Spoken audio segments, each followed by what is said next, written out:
그는 매트릭스의 네오이고 존 윅의 막을 수 없는 암살자이며 전 세계적으로 60억 달러 이상의 수익을 올린 영화를 만든 할리우드의 아이콘입니다. 그의 이름은 키아누 리브스입니다. 하지만 그 전설적인 지위 뒤에는 화려함이 아닌 가슴 아픈 이야기가 숨겨져 있습니다. 3살 때 그를 버린 아버지, 23살의 약물 과다 복용으로 잃은 절친한 친구, 크리스마스 이브에 사살된 딸, 18개월 후 교통사고로 사망한 여자친구, 그리고 10년 동안 혈액암과 싸운 여동생의 이야기입니다. 그리고 이제 60살이 된 지금 세상이 그를 할리우드에서 가장 다정한 사람으로 칭송할 때조차도 슬픔의 그림자는 여전히 그를 따라다닙니다. 만약 키아누 리브스가 그의 연기로 여러분을 감동하게 했거나 그의 다정함으로 영감을 주었다면 고통을 삶의 목적으로 바꾼 이 남자에게 바치는 찬사로 좋아요를 눌러주세요. 한 전설의 시작이구나 특권이 아니라 버림받음과 혼란으로 시작되었다는 사실은 우리의 마음을 아프게 합니다. 키아누 찰스 리브스는 1964년 9월 2일 레바논 베이루트에서 태어났습니다. 그의 어머니 패트리샤 테일러는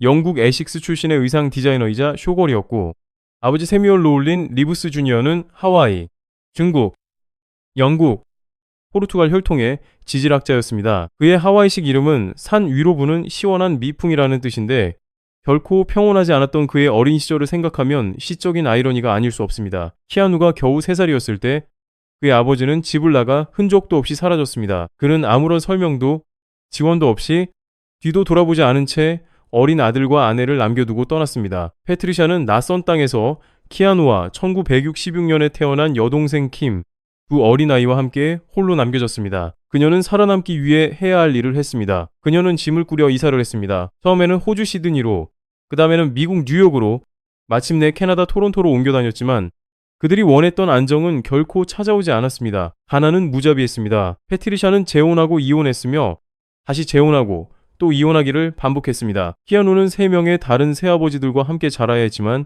그들 중 누구도 곁에 오래 머물지 않았습니다. 브로드웨이와 할리우드 감독이었던 폴 에런은 1970년에 패트리샤와 결혼했습니다. 하지만 그들은 1년 뒤에 이혼했습니다. 그 다음은 록 프로모터인 로버트 밀러였습니다. 또 다른 결혼이었고 또 다른 이혼이었습니다. 이 패턴은 마치 저주처럼 반복되었습니다. 키아누는 다른 아이들이 신발을 갈아 신듯 집을 옮겨 다녔습니다. 그는 4군데의 고등학교를 다녔지만 뿌리를 내릴 만큼 오래 머문 적도 없었고 소속감을 느낄 만큼 잘 적응한 적도 없었습니다. 학교는 또 다른 이유로 고통이었습니다. 키아누는 난독증을 앓고 있었고 이 학습 장애 때문에 읽기와 학업은 매일매일이 전쟁 같았습니다. 책 속의 단어들은 흐릿하게 보였고 뒤틀려 있었습니다. 성적은 떨어졌습니다. 선생님들은 인내심을 잃어갔습니다. 반 친구들은 그를 놀렸습니다. 그는 다루기 힘든 아이, 문제아로 낙인 찍혔고 수업을 너무 방해한다는 이유로 한 학교에서 퇴학을 당하기도 했습니다. 하지만 진실은 더 단순하고 슬펐습니다. 그는 그저 가정이 무너져 내리는 상황 속에서 글자를 이해하려고 애쓰며 표류하던 한 소년이었을 뿐입니다. 결코 아물지 않은 상처는 선생님이나 괴롭히는 아이들이 아니라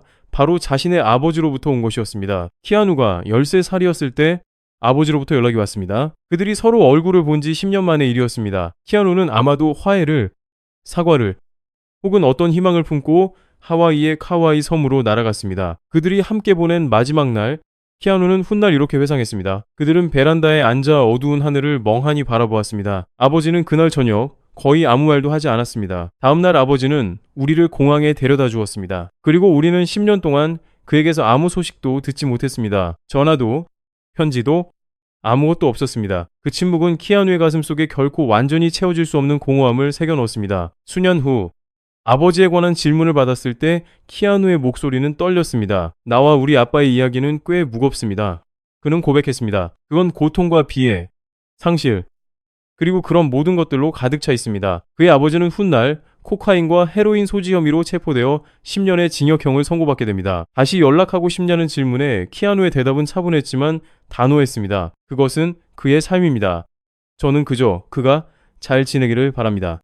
그것이 무슨 의미이든 간에 말입니다. 하지만 그 어둠 속에서도 빛의 희미한 반짝임은 있었습니다. 어머니 패트리샤는 자신도 힘든 상황이었지만 아들에 대한 믿음을 결코 멈추지 않았습니다. 그녀는 엔터테인먼트 업계에서 지칠 줄 모르고 일하며 키아누가 연극과 영화의 세계를 접할 수 있게 해주었습니다. 그리고 키아누는 아이스링크와 무대라는 두 곳에서 위안을 찾았습니다. 그는 아이스하키 골리로 활약하며 두려움 없는 방어로 벽이라는 별명을 얻었습니다. 한때 그는 프로 선수가 되는 것을 꿈꿨습니다. 하지만 15살에 어떤 변화가 생겼습니다. 그는 댐 양키스라는 연극에 참여하게 되었습니다. 그리고 처음으로 살아있다는 것을 느꼈습니다. 그 대사들은 그에게 성경 구절과도 같았습니다. 그날 이후로 키아누는 자신의 길을 알게 되었습니다. 꿈과 현실 사이의 격차가 얼마나 컸는지 생각하면 마음이 아픕니다. 16살에 키아누는 고등학교를 자퇴하고 희망과 열망만을 품은 채 로스앤젤레스로 떠났습니다. 그는 소파에서 잠을 자고 온갖 자비를 하며 끊임없이 오디션을 봤습니다. 그의 첫 번째 기회는 1984년 캐나다 텔레비전 시리즈인 행잉인에서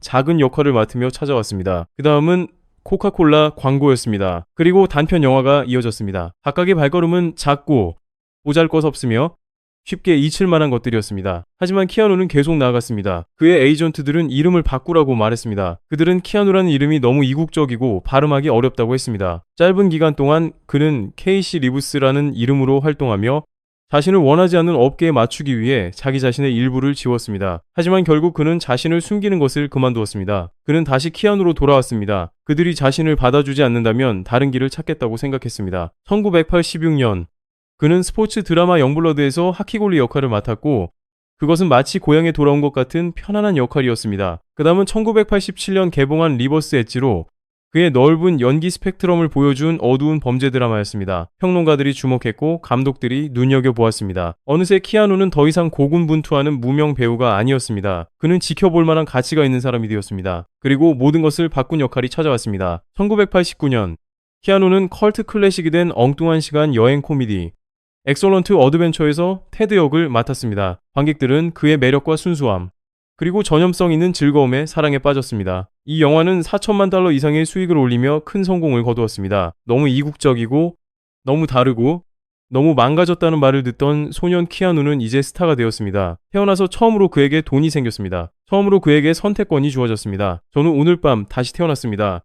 영화의 최종 편집본을 본 후 그는 흐느끼며 속삭였습니다. 그는 살아남았습니다. 그는 해냈습니다. 하지만 할리우드는 용서가 없습니다. 성공은 더섭습니다. 90년대 초반까지 키아누의 경력은 정체기에 접어들었습니다. 그는 폭풍 속으로와 아이다호에 출연했고 두 작품 모두 비평가들의 찬사를 받았지만 그를 누구나 아는 국민 배우로 만들어주지는 못했습니다. 그는 존경받고 찬사받았지만 아주 유명하지는 않았습니다. 그리고 1993년 지금까지 그의 인생에서 가장 어두운 순간이 찾아왔습니다. 리버 피닉스는 친구 그 이상이었습니다. 그는 형제와 같았습니다. 두 사람은 리버의 동생 호아킨이 연기하던 촬영장에서 만났습니다. 그들은 오토바이 여행을 함께 가고 영화 시사회에 참석하며 삶과 예술, 꿈에 대해 몇 시간이고 이야기하며 즉시 가까워졌습니다. 1991년 그들은 의미를 찾아 헤매는 거리의 방랑자들에 관한 영화 아이다호에 함께 출연했습니다. 리버는 그 역할을 거절할 뻔했지만 키아누는 그를 설득하기 위해 오토바이를 타고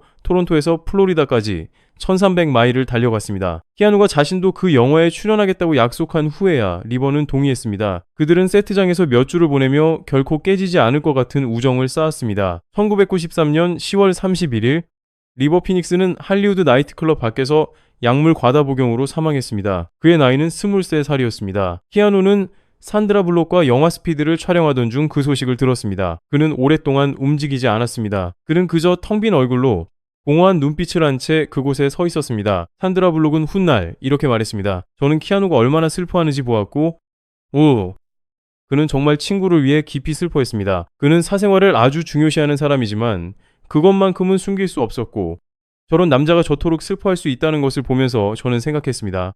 세상에 만약 저것이 그가 가진 깊이의 빙산의 일각이고 친구를 향한 사랑과 보살핌의 수준이라면 사람들은 그에게 빠져들 수밖에 없겠구나 하고 말입니다. 키아누는 나중에 이렇게 인정했습니다. 저는 그를 과거형으로 말하는 것이 싫습니다. 그래서 저는 거의 항상 그를 현재형으로 간직하려고 합니다. 그는 정말 특별한 사람이었습니다. 너무나 독창적이고 독특하고 똑똑하고 재능 있고 사려 깊고 용감하고 재밌고 어둡기도 하고 밝기도 했습니다. 그를 알게 된 것은 정말 대단한 일이었습니다. 네, 영감을 주는 사람이었죠. 그가 그립습니다. 하지만 삶은 슬픔을 위해 멈춰주지 않았습니다. 1994년 영화 스피드가 개봉했고 그것은 하나의 현상이 되었습니다. 키아누는 하룻밤 사이에 액션 스타가 되었고 $10,000,000 이상을 벌어들이며 할리우드 최상위권에 자신의 자리를 확고히 했습니다. 하지만 박수갈채는 공허하게 느껴졌습니다. 돈은 무의미하게 느껴졌습니다. 그의 가장 친한 친구가 떠났기 때문입니다. 비극은 겹쳐서 온다는 말이 종종 있지만 키아누 리브스에게 운명의 잔인함은 거의 의도적인 것처럼 보였습니다. 1998년 그는 자신의 밴드 독스타를 위해 열린 파티에서 제니퍼 사임을 만났습니다. 그녀는 데이비드 린치 감독의 제작 조수였습니다. 아름답고 창의적이며 생기가 넘쳤습니다. 그들은 즉시 깊게 그리고 온전히 사랑에 빠졌습니다. 1999년이 되자 제니퍼는 임신을 했습니다. 그들은 딸의 이름을 에이바 아처 사임 리브스라고 지었습니다. 그들은 아기방을 준비했습니다. 그들은 미래를 꿈꿨습니다. 하지만 1999년 12월 24일 임신 8개월 차에 에이바는 사산되었습니다. 아기는 크리스마스를 단 하루 앞두고 엄마의 뱃속에서 숨을 거두었습니다. 키아누와 제니퍼는 무너져 내렸습니다. 그들은 서로를 부둥켜 안고 울었습니다. 하지만 슬픔은 동등하게 나눌 수 있는 것이 아닙니다. 그것은 사람들을 갈라놓습니다. 몇 주 후 그들의 관계는 끝이 났습니다. 그들은 잃어버린 아기를 떠올리지 않고서는 서로를 바라볼 수 없었습니다. 하지만 그들은 친구로 남았습니다. 그들은 여전히 서로를 아꼈습니다. 그들은 여전히 어떻게든 상처가 치유되기를 바랐습니다. 2001년 초 그들은 다시 만나기 시작했습니다. 2001년 4월 1일 그들은 샌프란시스코에서 함께 브런치를 먹었습니다. 키아누는 어쩌면 우리가 다시 시작할 수 있을지도 모른다고 생각했습니다. 하지만 다음날 아침 제니퍼 사임은 교통사고로 사망했습니다. 그녀는 전날 밤 마릴린 맨슨의 집에서 열린 파티에 참석했고 다른 손님의 차를 타고 집으로 돌아왔습니다. 보도에 따르면 동이 트기 직전 그녀는 파티로 돌아가기 위해 집을 나섰습니다. 그녀는 자신의 차를 몰고 로스앤젤레스에 주차된 차들을 들이받았습니다. 그녀는 차량 밖으로 튕겨나갔고 그 자리에서 즉사했습니다. 그녀의 나이는 28살이었습니다. 키아누는 검시관실에 전화를 걸어 젠 사임이 그곳에 있는지 물었습니다. 그는 직접 시신의 신원을 확인하겠다고 했지만 그녀의 신원은 이미 확인되었다는 말을 들었습니다. 그는 장례식에 참석했고 그녀는 공동묘지에 에이바 옆에 묻혔습니다. 몇 년 후의 인터뷰에서 키아누의 목소리는 조용하고 마치 먼 곳에 있는 듯 했습니다. 저는 그들 삶의 일부가 되고 그들이 제 삶의 일부였던 때가 그립습니다. 그는 말했습니다. 만약 그들이 여기에 있었다면 현재가 어떨지, 우리가 함께 무엇을 했을지 궁금합니다.